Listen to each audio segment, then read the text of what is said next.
There's a lot of, really powerful women in our industry. I mean, some absolute bosses. Yeah. Obviously, you think of Jade, you think of Joyce, Rainey. These are like titans of our industry. And again, one of the reasons I was excited to get just this group together is because you guys are all badass bosses. Wow. We'll take that. Yeah, I know. Cheers to us being badass bitches.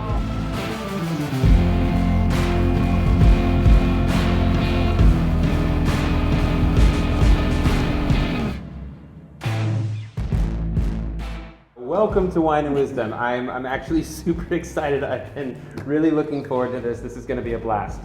So today we're going to be drinking a 2004 Dom Perignon Rosé. Yum. Because it's fabulous, and you guys are fabulous. And because it's hot and and summery. It's hot and summery, and that's all I need. We want something pink and bubbly. That's it. Always Yep. fun. I do try to pair this as best I can with whoever I'm sitting down talking with. And again, you guys are fabulous, so I thought we should drink something fabulous. And the So nice. Of course, we can't have champagne without some caviar. Right. Woo! Mazel. To enjoy with you guys. So, Yeah. what do you guys want to talk about? There you go. Thank you. Very honored. Let's dive in. This is such a role reversal for you, right? I'm looking You're at you. staring in my soul. Yeah. Well, I'm looking at you because you're the TV personality here, right? I know. And so you've been You've been yeah. an on-air TV personality. I have been a interviewer. senior reporter There we go. in the entertainment industry for the last decade, which makes me sound very old, and I'm not. I just started this very young. Yeah. I feel like it has helped me, get to the place I'm at today in real estate because of all the skills that I've acquired along the way. They translate seamlessly into real estate. Sure. You have to know how to communicate with people. I Yeah. have a communications degree. You have to be a people person and personable and know how to get along with people and read the room, like what you were saying. Totally. Do your research for interview questions, ask the right questions. That's all goes hand in hand with real estate. It totally does. And you have to Yeah. be fearless, right? Yeah. Being on camera for a lot of people is Yeah. terrifying. And that I would imagine gives you a ton of confidence to be able to walk into any room and be like, I can do this. Yeah. A lot of people come into real estate as a second or third career, having transitioned from a different industry. So each of you guys had a different path. What was your path? We'll start with you, Amanda. My path was probably what most quote unquote real estate. Can I use the air quotes when I say real estate agent? You don't need to, Okay. but you well, can. there is a lot in our industry. We do tend to have a lot of real estate agents, quote unquote. Yeah. I actually am from Dallas, Texas originally. So it was a thing that I picked up in Dallas, the whole real estate schlick. And then one day I said, you know what? I'm gonna move to Los Angeles. John probably comes out of the gate selling $30 million houses. Very true. But That's not true. I know. Yeah, it's not No, true. That's not true. I You know? started for the first year. First So house I I- sold was $500,000. Right? So I feel like I started really from knowing no one, having no sphere of influence, having none of that. Then so I just really had to get down and dirty, for lack of better words. You're good at having the tough conversations. She's the pro. She is. She's, Yeah, she's no, just she the is. kind of, you know what? She's just the pro. Analogy. You have a warmth about you that's very approachable and doesn't put anyone on their heels, but you're a boss and you can own a situation and in fairness, it wasn't always like that. When we first met, right? When you That's true. first interviewed to be our assistant, I felt were kind of shy, Yeah. timid. I didn't really know if you were up to the job, but then you not only grew but flourished, and all of a sudden we're just owning the situation. I mean, I feel like that's kind of how I've had to be in life. My mom raised me to be that way, only child. Just very much grew up fast. But I really just fell into real estate. Real estate, I don't think, was the sort of it job that it is today. And I think Yeah. that's largely in part because of the notoriety it's gotten through television.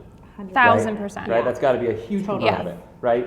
What you The see on amount of TV. people that are have you seen Selling Sunset? And I'm like, no. I hate that too. People Yeah. are always like, oh, are you going to be on the show? And I'm like, I didn't get into real estate to be on a reality TV show. I could have done that 10 years ago. Right. I got into real Yeah. estate because I want to be a real estate agent. Right. And I want to sell it, be Yeah. taken seriously. And make some money. Sell real estate. Right? Yeah. I had a I'm buddy- genuinely interested. I don't want to be I don't need to do it to be on a TV show. Yeah.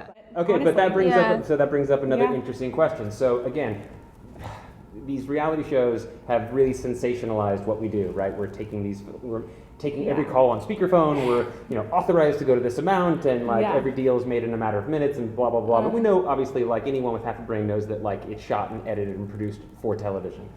That said, do you think that some of these shows portray women in a negative light in terms of how they are in the role they play in our industry? Yeah, I mean, I think, I definitely think that it's become like objectified in the sense of like, oh, like Barbies out showing houses and like we all look like we're in stilettos and like tiny and like plastic and you know, honestly, most of the real agents out there, the women who've been in this business for a really, really long time, don't look anything like that. For the experience and advisory status that you hold with some of these really high net worth individuals, it's surreal to me. 2 million some odd agents in the United States. There's roughly 35,000 here in the LA County alone. And like you said, most of them are part-time, transient, and I think part of that's just a byproduct of the luxury price points that we get to sell, right? You can sell 2 or 3 houses a year, make a damn good living.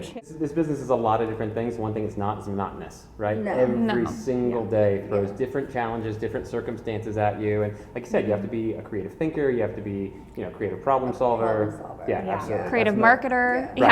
Good objection handler, all the things. Yeah. All right, so we were talking a little bit about, like you said, there's a lot of, you know, really powerful women in our industry. I mean, some absolute bosses. Yeah. Obviously, you know, you think of Jade, you think of Joyce, you know, Rainey. These are like titans of our industry. And again, one of the reasons I was excited to get just this group together is because you guys are all badass bosses. Wow. We'll take that. Yeah, I know. Cheers to us being badass bitches. And the Academy Award goes to all 3 of you for looking surprised that you guys don't know that you're badass bosses. Like, come on. Well, you guys we know it, but to hear it from you well, is a different story. Well, fair enough. But talk to me about, I mean, look, I don't know that this is, like, again, some major players in our industry that are women, but it still, I think, is a predominantly male-dominated industry, right? Yeah, feels yeah, like it. it does. I would say so it what is feels it? like it. Yeah. Sometimes I feel like some of it, you know, is kind of like the women in our industry that are the titans are kind of overshadowed by some of the kind of flashiness of the masculinity. A lot of times I would be very intimidated, and I've always said these big agents, first of all, they're so arrogant, and they like talk to you like, I remember I did like a $12 million showing, and the guy like wouldn't even turn on the lights in the home. So I went around turning the lights on, like, doing your job. yeah, like, you know, Doing my I'm job. like, I'm trying to sell this thing, you know, so I'm like turning on all the lights, and he's like a big Beverly Hills agent in the flats, and he turned to me and said, "Don't turn on the lights," and I was like, oh my God, you know, and I was so scared. And then as time like went on and I got more and more experience, these agents that try to make you feel like you don't know what you're talking about, they try and steamroll you. And I think, again, maybe like the transition, like bartending, I am pretty mouthy, you know, like I don't have a problem speaking up for myself. You're confident. Yeah, totally. Yeah. And so I think just having the confidence to say no, you know, and be like, actually, and again, like 9.9 times out of 10, I'm usually right. What I will say, in terms of just smoke and mirrors type, you know, well, babe, like, I've never had that problem before. You know, it's just like I've never had that problem, it's so like I don't know what. It's hard to not. By the way, one of like my greatest dreams in life is just to one day just go. Flip your hair. Yeah. I would You could grow that out. That is long as hell. No, you know, it grows up. No, he is a goes fro. He is a We fro. can get you a Really? Brazilian blowout. Yeah, we No, can. Yeah, I get one. Yeah, Yes. I have Shirley too. Okay. Okay. Say what? I've done it. Okay. I need to I'm see just going to photos. admit I need I've to see done it. photos. Pics or it didn't happen. Yeah. Not a Brazilian us. blowout, but Fans there wanna was a see. long time ago, and I did try growing it out, and you know, flat ironed it to like this is a long time How ago. old are you? What year was this? This was yesterday. Where's Lauren? Where is Lauren? Yeah, call her. Right? Call her. We need I just photos. wanted to try. I just desperately want to. I just Yeah. like a Yeah. horse. You want to be like the surf. Yeah. And Right, I so just this is just appearances matter. Yeah. smoke and mirrors. Right, perception is reality, fake it till yeah. you make it, right? By the way, True. I don't disagree with that. Yeah. When I was starting out, took out like what was like my biggest client at the time, and I asked a friend of mine if I could borrow his car to take him out on showings, because I felt really insecure about the car I was taking him out on. But if this guy sees me driving around this car, he's not going to think that I'm, you know, capable or experienced enough, established to play in a sell more him. luxury arena, obviously. Yeah. You know, it's market specific, but I do think that like when you're coming from Dallas, like I wasn't selling. There's no $200,000 homes here. You know, Right. it's a lux market, and it's a tough market to break into, and anything that you can do to, as a new agent, to Look the part, play the part. Yeah. But then you have someone like Adam, right, who drives Literally. an army green 4Runner. Yeah, and he just doesn't care. What's going on with that, babe? Yeah. Respect. But by the way, like, And he's like that's one of the things that I successful. love most about him is like he is Yeah. so genuine. Like he's the most authentic version of himself. He is not trying to play a role. He's not trying to be something he's not. And like clients make fun of him for it all the time. So we'll pull up to an appointment. And I pull up in my Taycan. He pulls up in his You're like, beat-up can we take 4Runner. my car, And please? like we pulled up to the Hillcrest Country Club. I pulled up in my car and he pulled up in his. And our client looked at him and he points to my car. He goes, "See, that's what a successful person drives. What the fuck are you doing?" And I was like, "I don't give a shit." And he's standing there wearing his jeans and his t-shirt, and he doesn't, because he just delivers. He's that good that he just doesn't And he really has an insane track record to prove it. My point about Instagram was I think that Instagram has replaced having the nice car.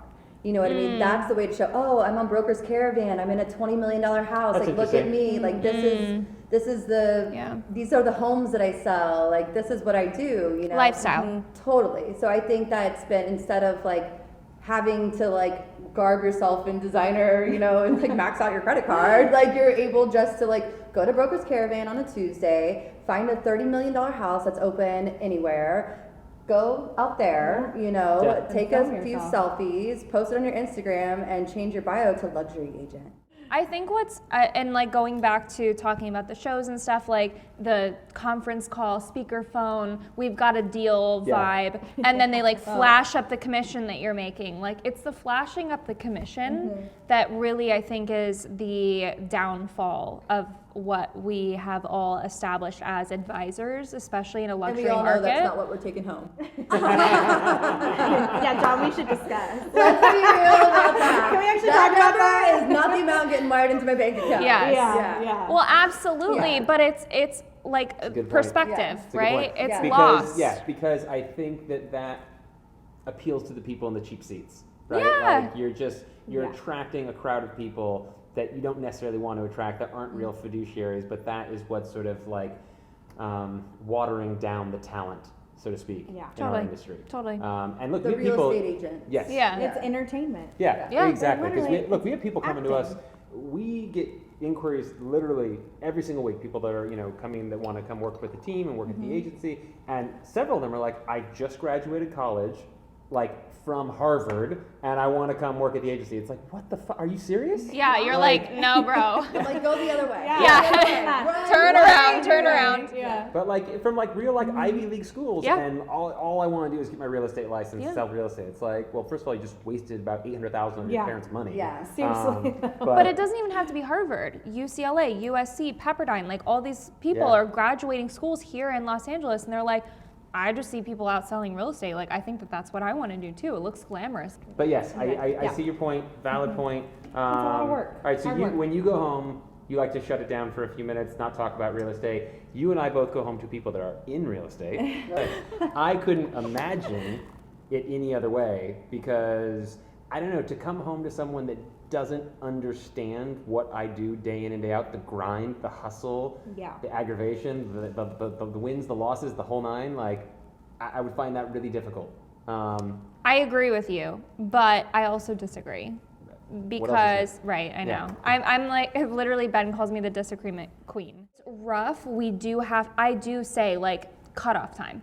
Yeah. Like I'm not talking about it, because it'll be like oh hey, so today I had this situation, like how would you have handled this? And then I'm reliving the entire day all over again. I'm like, And the I'm stress. exhausted. I love stress. keeping it Yeah. separate. I'm And the stress. exhausted. I just want to shut off. I just want to put on something. And like, there is a time where I'm like if we're out at dinner, which tends to happen like over drinks or whatever, where like something comes up. We talk about this all the time. Give yourself, whether it's 5 seconds or 5 minutes, give yourself that space to just be upset about it and then dust yourself off and move on. Yeah. Because what we always talk about, right? The most successful agents are the ones that get over the losses the quickest. Yeah. Because we're all going to have them every day. The Yeah. ones that 100%. dust themselves off and move on, those are the ones that are always the most Cheers successful. to that. Cheers. Cheers to the 5-minute funeral. Well, that is a good way to probably wind things down here. I do want to point out, no one touched the fucking caviar. I do want to point that out. You're And I busy called that. talking. I'm just saying, You're busy talking. I Do called it. you want us to get It's in really there? just a prop. It's not even real.